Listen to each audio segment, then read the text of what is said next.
guys, welcome back to lesbswag. It's Wednesday, and I'm Trish. Sorry I missed my video last week. I sort of forgot about it. I had some weird health issues going on, and those needed to be dealt with, and apparently they're not going away anytime soon, so I just figured I better get back into the swing of things and proceed on with normal life. So I'm back, and plan to be here for an extended amount of time, so no worries about me leaving anytime soon. Alright, so this week's topic is how we realized we were gay. This is kind of embarrassing, not gonna lie. Yeah, it's a little embarrassing. I try to pretend I'm not as much of a nerd as I actually am, but I'm really not particularly good at hiding it.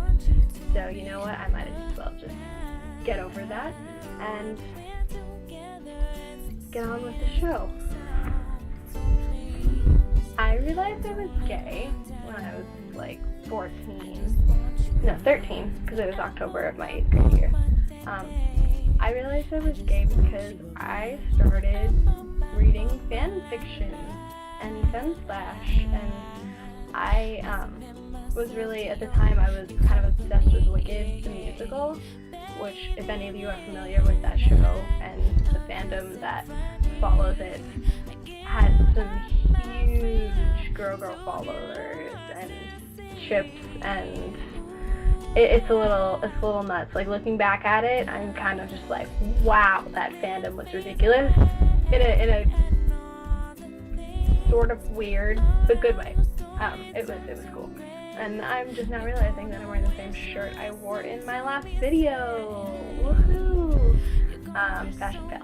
But anyways, I realized it, and I was sitting at the computer reading some Femslash, and I started thinking to myself, I'm reading this. What does that mean about me? What does that say about me as a person? Does that make me gay? The fact that I'm reading this and am sort of entertained by and a little bit addicted to reading this fan fiction about these two women, does that make me gay? Apparently it did, but not to say that was the case for all people, but I sat there and I started, evaluating my life and thinking, like, do I like girls? No, I like boys. Boys are cute. You can like both, right? Do I like both? I don't know if I like both. Eventually I came to realize that I only liked girls, but that took me a lot more years than it took me this about 2-minute period to realize that I was attracted to women. It literally took about 2 minutes. And then I was sure when I realized like a month or two later that I was falling in love with my English teacher. We all have that kind of a story, so I'm sure I don't need to get into that. But that's just, it was a very cut and dried, very pretty simple. Like, what was harder was convincing myself that I wasn't attracted to boys, because I'm not. Well, actually, it's more complicated than that. I am a biromantic homosexual, which means that I can have very, very deep emotional connections with men, but I can't bring myself to that place with them physically. It's extremely uncomfortable, and it just doesn't work. So I'm biromantic, and I can have romantic feelings towards both genders, but I'm only sexually attracted technically to one gender. So that's a overly complicated definition, but it took me, I think I was dating a guy at the time, and I was in like 8th grade, and we went and saw National Treasure 2. I think it was 2. I don't know which one came out that year. But I remember sitting there in the theater with him, and he was like putting his arm around me, and in all honesty, he was a little bit of a d-bag, like, not gonna lie. He was kind of a douche. But cool and sometimes funny and nice douche, but a douche in general. It's just a player and a tool, and it's such an oxymoron, a nice douche, but that's kind of what he was. we were watching National Treasure, and it was like my first date in like a really long time, because I had like weird theater relationships with people when I was like in like 7th grade, 5th grade, but it does not count. Even though they were the longest relationships I've had to date, which is a little embarrassing. But I live in Iowa, I can't help it. Anyway, back on track. We went and saw National Treasure. I'm pretty sure it was National Treasure 2. Because I think National Treasure 1 came out when I was in like 6th grade. But we saw National Treasure 2, and I remember sitting there and thinking like, damn, Diane Kruger is so hot. She's just ridiculous. I sat there the entire movie just like fawning over Diane Kruger. Drooling over her, absolutely drooling over her. And thinking, maybe this whole bisexual thing really isn't so bad, you know. Women are really hot. Really hot. Which they are. So, that was, I don't know, that sort of stuck out in my mind, that memory particularly, from that time period. That, along with the multitude of memories I have about, you know, being in love with my English teacher and all that. And then the whole fandom femme/slash thing, which is still a little embarrassing, but that's okay. We all have our own different paths. But as I traveled along that path, I sort of started recognizing, looking back on all the different times in my life and different people that, you know, I was always one of those kids who, like, my camp counselors, I was like obsessed with them. They were like the best people, the coolest people ever. And, like, when you're younger, that's pretty normal, like, you know, but there comes a point where it goes beyond, like, the normal level of obsession. And, like, even, like, it's totally normal for young girls to have, you know, girl crushes on, you know, their maternal figures, like camp counselors, and dance teachers, and whatnot, and teachers. But, that I just never really got out of that phase where that was considered, like, normal. Like, you could be straight and totally have this phase. I just sort of stayed in that phase, and I never, that's how the cookie crumbles.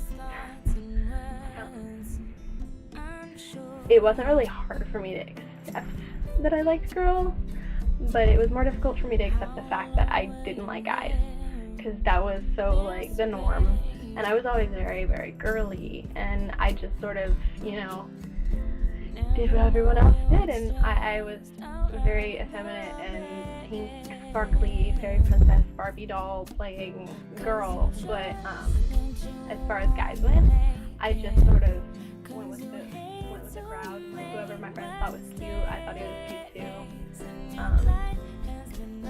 Even so, like, since I can, like, I know when a guy was attracted, so, like, I was like, oh, he's so cute, but I never really had real crushes on guys when I was little. But I used to have crushes on, like, girls in older grades all the time.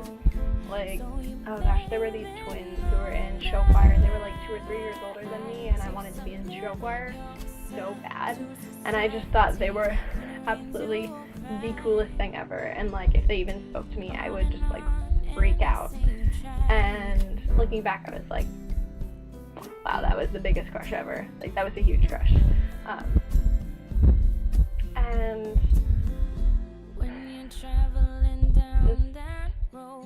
everything made sense, I guess, in my brain. Things started to click into place, and I started understanding why my boyfriend in the 6th grade and I had broken up, and why I was so, like, I was almost scared that he was gonna want to kiss me, which, like, at the time I was like, oh, I'm just nervous, like, it's my first kiss, blah, blah, blah, blah.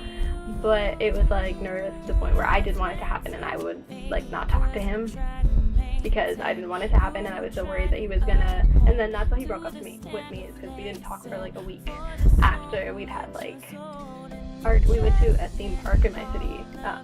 We went to Adventureland, and then we went and watched Titanic, and then I started feeling sick and went home, because I think we were watching Titanic downstairs in his basement in the dark. So, you know, in 6th grade, you know what that means. But it just made me really uncomfortable. Just really uncomfortable. So, and then he broke up with me because I didn't talk to him for like a week and a half.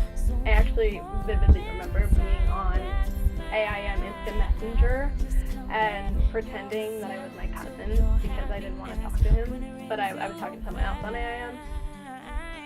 But I was like, oh yeah, this is Trisha's cousin Danny. My parents won't let me have my own account, so sometimes I use hers.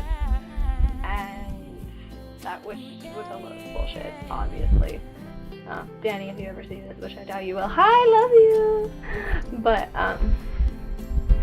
it was a big process, you know. Eventually, I continued to date guys up until, like, my sophomore year of high school, but it was always one of those, like, 1 month long, and then I'd break up with them before they try and kiss me kind of relationships. And, I mean, eventually I did kiss guys, but we're just not gonna go there. It wasn't ever the same. It just isn't the same. Like, I could find myself interested in a guy only until a very attractive girl walked past. And as soon as, like, bye, I leave the boy in the dust. It was just not gonna happen. Women are just too beautiful. But, yeah. I think everyone has their own process and their own story that they write when they're, like, growing up. And you shouldn't really, I don't think, stress too much about, you know, figuring things out. Like, you love who you love. Like, you don't need to label yourself.